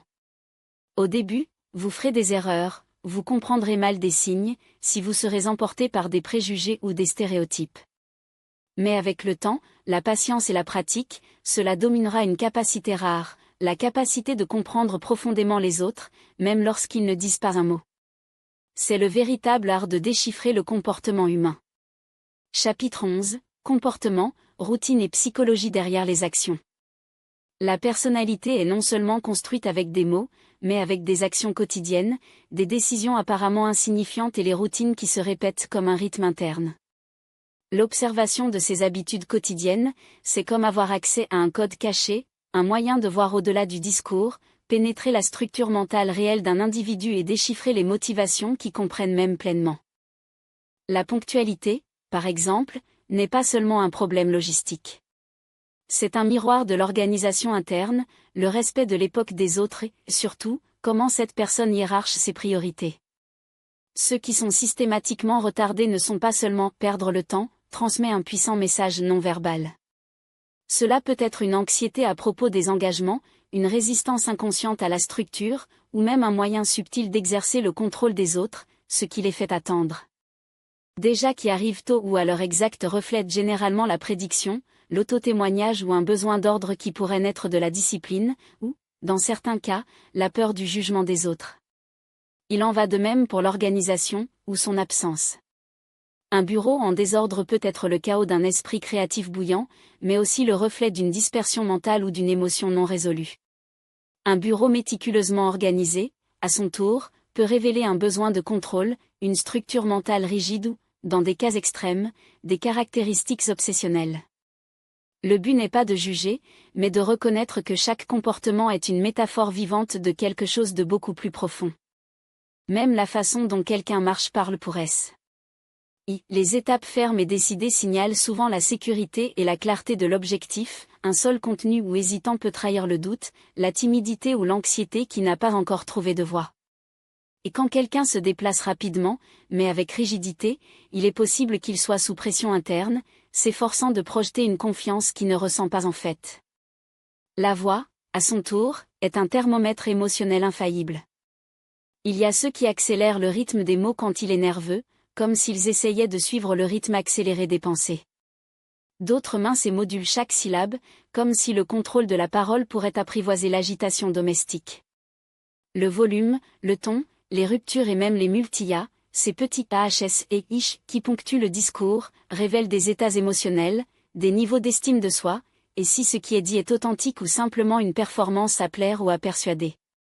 Mais le véritable test de congruence réside dans l'harmonie entre ce qui est dit et ce qui est fait.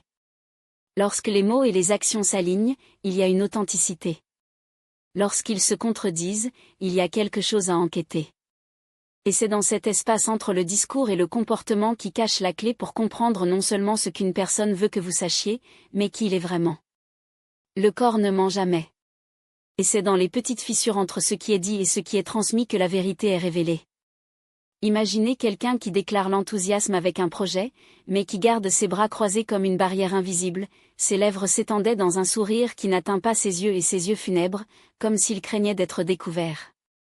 Ce n'est pas le discours qui compte là-bas, mais la symphonie des signes qui le dément. Cette déconnexion entre la voix et le corps n'est pas une erreur, c'est une carte. Une façon de comprendre ce qui passe vraiment derrière les mots. Lorsque la communication est authentique, le corps n'a pas besoin de test. La posture se dilate, les gestes coulent naturellement et même la respiration se synchronise avec le rythme de la parole. Mais quand il y a une fracture entre l'intérieur et l'extérieur, l'observateur vigilant se rend compte, il y a quelque chose de plus. Ce peut être une crainte, ce peut être un doute, cela peut être une stratégie de protection aussi automatisée que la personne elle-même ne la reconnaît plus. Et c'est précisément dans cet espace, entre ce qui est montré et ce qui est caché, qui se trouve l'occasion de comprendre non seulement ce que quelqu'un veut que vous sachiez, mais ce dont elle a besoin de vous comprendre. Les motifs émotionnels sont comme les empreintes digitales, uniques et révélatrices. Il y a ceux qui, sous pression, se réfugient dans l'humour comme un bouclier, transformant tout en une blague pour ne pas faire face au poids de la situation. D'autres secouent, changent le sujet, remplissent chaque silence avec des mots vides, tout ce qui ne plonge pas dans ce qui compte vraiment. Et il y a ceux qui s'enferment derrière un rideau logique froid, noyant la vulnérabilité dans les données et les arguments, comme si l'émotion était un ennemi à vaincre. Ces mécanismes ne sont pas des échecs, ce sont des stratégies de survie émotionnelle, apprises au fil du temps pour protéger ce qui est considéré comme fragile. Le secret n'est pas de juger, mais de déchiffrer. Chaque comportement est une pièce d'un puzzle plus large, l'histoire de la façon dont cette personne a appris à naviguer dans le monde. Et quand vous voyez ces modèles, pas comme des défauts, mais comme des indices, quelque chose de puissant se produit. L'empathie s'approfondit, la communication devient plus précise et même ses propres réactions gagnent une couche de conscience qui n'existait pas auparavant. Mais méfiez-vous, l'art de l'observation ne se limite pas aux gestes isolés. Un sourire forcé peut être juste de la fatigue, un bras croisé, seulement froid. La véritable perspicacité vient lorsque vous identifiez les modèles. La personne qui est charmante en public, mais impatiente avec ceux qui considèrent, inférieurs, révèle plus qu'une mauvaise journée, expose une hiérarchie interne de valeurs. Celui qui fait systématiquement la chose importante à noyer dans l'urgence n'est pas seulement désorganisé, il est régi par les craintes que vous n'avez pas encore rencontrées.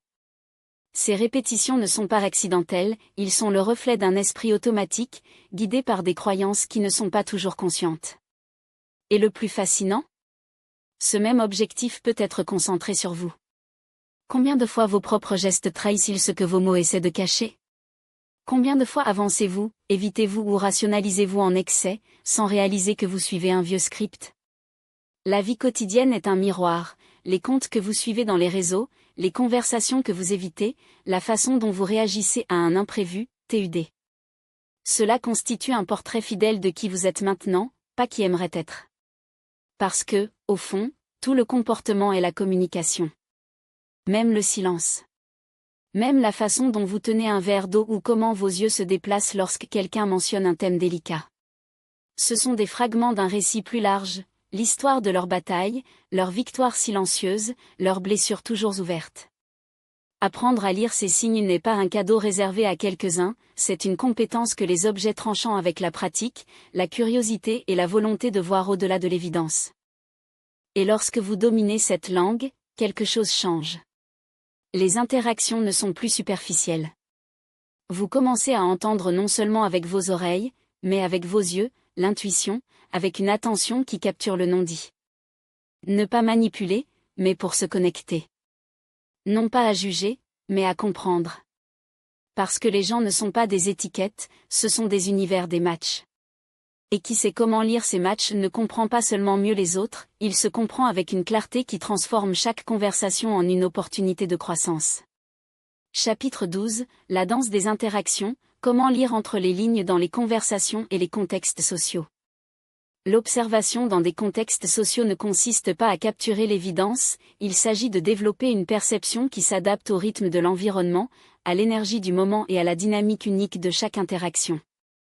Dans un entretien d'embauche, par exemple, la tension est presque palpable, et elle se manifeste de différentes manières chez chaque personne. Le candidat peut révéler son anxiété sur les doigts qui s'entrelacent sans s'arrêter, position stricte comme une planche ou de petites touches sur son visage, comme si elle cherchait une tranquillité dans un geste inconscient.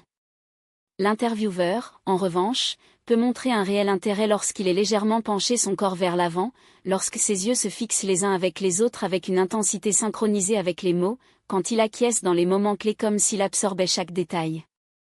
Mais si, au contraire, il traverse les bras comme une barrière, il regarde fréquemment ou interrompant avec des questions mécaniques, sans laisser de la place pour des réponses organiques, quelque chose est désaccordé. Il peut être pressé, il peut être un désintérêt, il peut être un jugement déjà formé avant même qu'il ne commence. Le défi n'est pas d'analyser chaque geste en tant que détective dans un interrogatoire, mais de maintenir l'attention des fluides, une perception qui enregistre sans forçage, ce qui observe sans intimider. Dans les conversations quotidiennes, que ce soit dans une négociation, une réunion de travail ou un dîner entre amis, la première étape consiste à se connecter au rythme émotionnel de l'autre. Imaginez une situation où quelqu'un sourit tout le temps, mais ses épaules sont tendues et agitées, joue avec des couverts ou des stylos, et la respiration semble rapide. Ce sourire peut être un masque. Au lieu de supposer que tout va bien, le mouvement intelligent est d'ajuster votre propre ton, télécharger la voix, créer des pauses qui respirent, montrer de l'intérêt non seulement avec les mots, mais avec une présence qui invite l'authenticité. Il ne s'agit pas de démasquer, mais de créer un espace où l'autre personne peut progressivement abaisser le garde. La grande idée fausse à ces moments est de vouloir impressionner ou interpréter sans établir d'abord une connexion. La lecture la plus précieuse n'est pas née d'un look clinique, mais d'une écoute attentive, celle qui utilise les yeux pour capturer l'inconnu, les oreilles pour entendre au-delà des mots et l'intuition pour ressentir ce qui est derrière ce qui est présenté. Dans une négociation ou une vente, cette capacité devient un avantage stratégique. Réaliser comment l'autre réagit à certains mots, si la mention des prix le fait lever un sourcil, durcir ses lèvres ou revenir légèrement sur sa chaise, offre des indices précieux.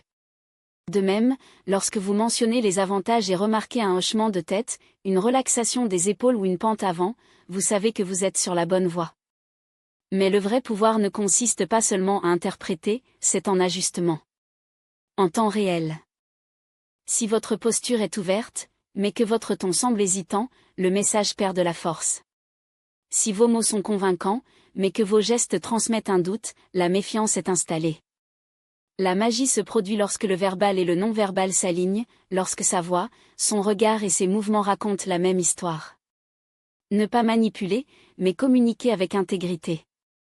Parce qu'en fin de compte, les gens ne se connectent pas avec ce que vous dites, ils se connectent avec ce que vous transmettez. Et qui dominait. Le langage et sa influence non seulement, transforme chaque interaction en une opportunité de créer une véritable confiance, une clarté et des connexions. Lorsque votre présence et votre message fusionnent dans une seule expression, la confiance n'est pas construite, elle émerge. Et ce principe s'avère encore plus puissant lorsqu'il est appliqué au groupe. Dans les équipes collectives, les réunions ou la dynamique, le comportement non-verbal est une carte vivante des relations de pouvoir, des alliances silencieuses et des fractures illustrées. Ceux qui dominent l'espace le font sans effort avec une autorité naturelle, occupent le centre avec un mouvement fluide, parlent de poses qui respirent la sécurité et distribuent le look qui invite tout le monde à participer. Déjà ceux qui ressentent la marge ont tendance à rétrécir, à éviter le contact visuel ou à disparaître dans la voix elle-même. Ces signes ne sont pas accidentels, ce sont des indices pour identifier les dirigeants informels, les tensions latentes ou les membres qui ont besoin d'une invitation plus intentionnelle à se sentir partie. Mais voici le secret, le vrai pouvoir ne voit pas, mais en agissant avec ce que vous voyez. Si quelqu'un reste silencieux, au lieu de l'étiqueter comme désintéressé, abordez une question qui est ouverte, pas qui nécessite des réponses. Souvent, le silence n'est pas vide, c'est un réservoir d'idées en attendant un canal sûr pour gorger. L'observation, en ce sens, n'est pas de déchiffrer les codes, mais de comprendre au-delà des mots. L'écoute visuelle ne remplace pas l'audience, elle l'améliore. C'est réaliser sans envahir, s'inscrire sans juger, remarquer ce que le corps dit lorsque la bouche s'arrête. Imaginez une discussion dans laquelle quelqu'un croise les bras, détourne le regard et secoue le pied avec impatience, tout en répétant que tout va bien. Ici, l'intervention ne devrait pas être une confrontation, mais un pont. Je me rends compte qu'il peut y avoir quelque chose de plus ici. Voulez-vous partager? Il ne s'agit pas d'exposer, mais d'offrir un moyen. Parce que les gestes ne sont pas des vérités absolues, ce sont des portes entr'ouvertes qui s'ouvrent lorsqu'ils trouvent la bonne clé, contexte, respect et timing.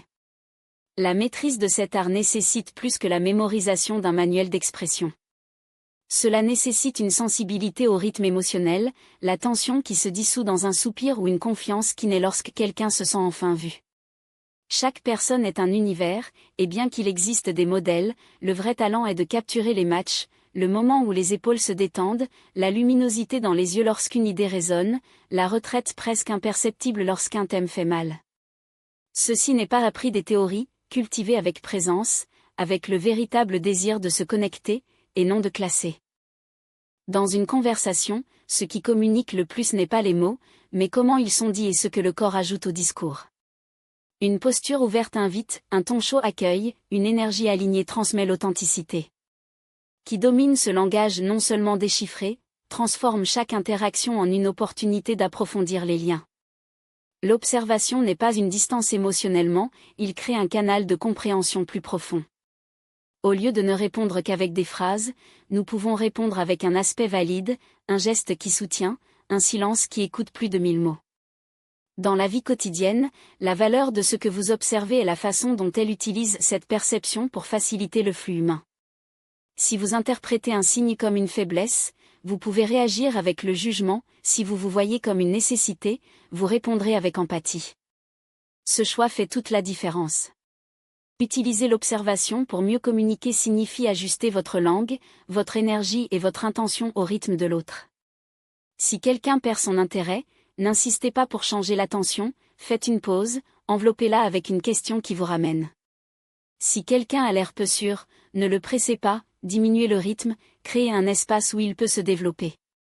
Et si quelqu'un se ferme, ne forcez pas la porte qui est enthousiaste avec sa propre clarté et respect. Chaque personne a son temps, son histoire et sa façon d'exprimer ce qu'elle ressent. Plus votre radar social est net, plus vous en savez quand vous parlez, quand vous taire et quand tu l'être. Parce que parfois le plus grand cadeau que vous pouvez offrir à quelqu'un n'est pas une solution, mais votre présence complète, celle que vous observez avec empathie, écoutez avec vos yeux et communiquez dans un endroit où les mots ne sont que le début. Chapitre 13, Éthique derrière la lecture humaine. Déchirer les gens par une observation profonde n'est pas une superpuissance, c'est une responsabilité. Il ne s'agit pas de démêler les autres comme un puzzle, mais de développer une compétence. Et lorsqu'il est utilisé avec l'éthique, il devient un pont pour des connexions plus authentiques. L'analyse comportementale, lorsqu'elle est appliquée à maturité, n'est pas utilisée pour manipuler, mais pour s'améliorer, relation, dialogue, leader. Cependant, la ligne entre l'influence positive et la manipulation est mince, et seule l'intention le maintient clairement.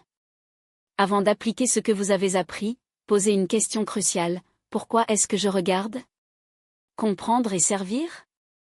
Ou pour contrôler et bénéficier ? Lorsque la motivation est authentique, aider, clarifier, renforcer la confiance, l'observation devient un outil de transformation. En pratique, cela signifie adapter leur communication au style de l'autre, désarmant les malentendus avant de gravir et de créer des environnements où la collaboration coule naturellement. Imaginez diriger une équipe et remarquer qu'un membre se ferme, les bras croisés, la voix basse, le look en fuite. Au lieu de le faire face, commencez par une question ouverte, une invitation à le faire se sentir en sécurité à partager. Vous pensez à une conversation intime, lorsque les mots et les gestes ne s'alignent pas. Au lieu de juger de l'incohérence, maintenez la curiosité compatissante, qu'est-ce que cette personne essaie de protéger ? Parce que tout le comportement est un indice d'une histoire plus large, de croyances, de peurs, de désirs ou de cicatrices qui ne sont pas toujours visibles. Mais il y a une limite, l'observation ne peut pas devenir une obsession. Analyser chaque geste, chaque pose, chaque expression peut voler sa spontanéité et transformer les interactions en exercices cliniques. De plus, sans contexte, nous risquons de déformer les significations, ce qui semble désintéressé peut être l'épuisement, qui semble être peu sûr, respect. L'esprit humain aime les modèles, mais tout n'a pas un profond « pourquoi ».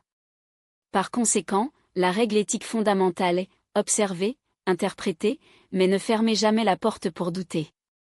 Gardez vos conclusions flexibles, ouvertes à la revue, la surprise. Chaque contexte social appelle une approche différente. Dans une négociation, une observation aiguë aide à prendre des décisions stratégiques. Lors d'un dîner avec des amis, une analyse peut créer une barrière.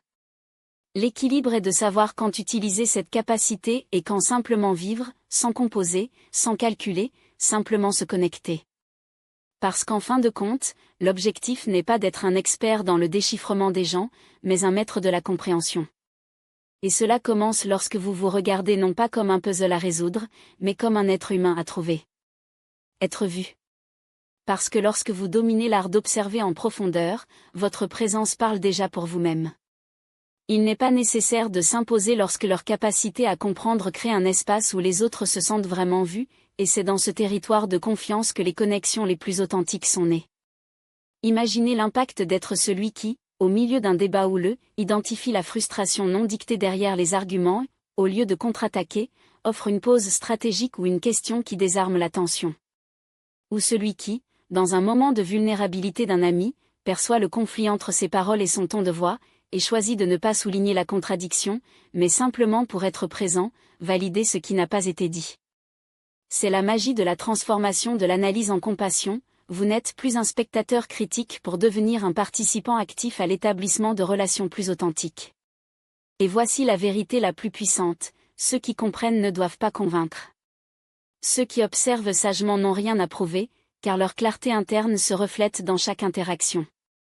Vous commencez à agir avec précision qui ne dépend pas de la force, mais de l'alignement, entre ce que vous voyez, ce que vous ressentez et ce que vous faites. Cette cohérence est ce qui fait que les gens, même sans savoir comment expliquer pourquoi, faites-vous confiance. Ce n'est pas une manipulation, c'est l'intelligence de qui sait que la véritable influence vient de la compréhension, pas de l'imposition. Mais méfiez-vous, ce pouvoir nécessite des responsabilités. Chaque aperçu que vous gagnez sur le comportement humain est une invitation à choisir comment l'utiliser. Vous pouvez choisir d'être celui qui désarme les conflits avant d'exploser, reconnaît la peur derrière l'agression et répond calmement, ou qui identifie l'insécurité dans un co-travailleur et offre un soutien au lieu de la concurrence. Ou il peut tomber dans le piège de l'utilisation de ses connaissances pour anticiper les mouvements, gagner des discussions ou toujours maintenir l'avantage. La différence entre un observateur sage et un manipulateur est destinée, on construit des ponts, l'autre, des tranchées. N'oubliez pas, les gens se sentent lorsqu'ils sont analysés. Ils ressentent lorsque les modèles sont réduits ou lorsqu'ils sont vus dans leur complexité. Votre capacité d'observation ne deviendra une force positive que si vous êtes ancré dans un objectif plus important que vous. Lorsque vous regardez quelqu'un et que vous voyez non seulement vos tics nerveux ou vos stratégies de persuasion, mais aussi votre douleur, vos aspirations et vos tentatives maladroites pour être compris, vous pratiquez une forme rare d'humanité. Et c'est là que réside le secret final, l'observation la plus profonde est celle qui commence par vous. Plus vous vous entraînez pour voir les autres, plus vous en apprenez sur vos propres masques, vos propres gestes inconscients, vos propres contradictions. Vous constatez que souvent ce qui critique le plus chez les autres est le reflet de ce que vous n'avez pas accepté en vous-même. Cette conscience de soi est ce qui transforme la capacité de lire les gens en un parcours de croissance mutuelle, parce que, au fond, la compréhension de l'autre est également à comprendre.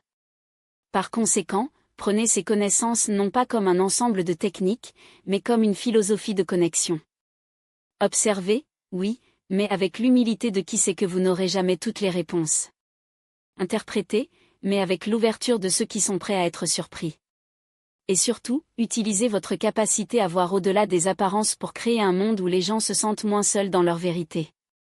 Parce qu'en fin de compte, la plus grande récompense de maîtriser l'art de comprendre les autres n'est pas le pouvoir qu'ils vous donnent, c'est la profondeur qu'il apporte à vos relations. Et dans un monde où tout le monde parle, mais peu écoute vraiment, être celui qu'il voit, vraiment, est le plus grand différentiel que vous puissiez avoir. Être celui qui se connecte sans avoir à dire un mot.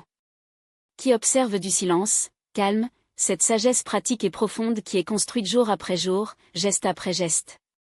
Aucune révolution n'a besoin de transformer votre cercle social, il suffit d'aiguiser le look, d'ouvrir votre poitrine et d'exercer l'écoute qui va au-delà des sons. Cette capacité, lorsqu'elle est cultivée avec intention, devient un avantage que peu ont et beaucoup veulent. Dans les relations, le leadership, les négociations, l'enseignement ou l'entrepreneuriat, le déchiffrer les non affaiblis n'est pas un luxe, c'est la base sur laquelle les véritables liens et les résultats extraordinaires sont construits. Et ici, nous n'avons pas atteint un point final, mais à un portail. Le début d'une existence plus proche et plus vivante, plus entrelacée avec ce qui compte vraiment. Parce qu'à partir de maintenant, vous ne pourrez plus ignorer ce que vous avez appris à voir. Vous ne serez pas satisfait des réponses superficielles, ni avec des looks qui ne font que glisser sur la surface. Vous reconnaîtrez le poids d'un soupir, l'histoire derrière un sourire forcé, le doute caché dans un geste hésitant, le courage déguisé dans une posture verticale. Et à ce moment, il aura compris l'essence la plus pure, que l'observation avec empathie est un acte d'amour discret, que la lecture de l'autre n'est pas une invasion, mais une invitation à marcher côte à côte. Le fait de voir à travers les couches de comportement est à la fois un cadeau, un engagement et une grâce. Maintenant, ce cadeau est entre vos mains. Utilisez-le à bon escient, avec respect, avec la conscience que chaque aperçu est un pont que vous choisissez de construire ou non. Et si ce chemin vous a résonné, il a ressenti l'appel d'aller plus loin, il y a plus de vérités qui attendent d'être découvertes. Une prochaine étape, un nouveau livre audio, un voyage qui redéfinira non seulement lorsque vous voyez le monde, mais aussi comment il agit dessus. Le lien est là. Le choix vous appartient. Nous nous sommes rencontrés de l'autre côté.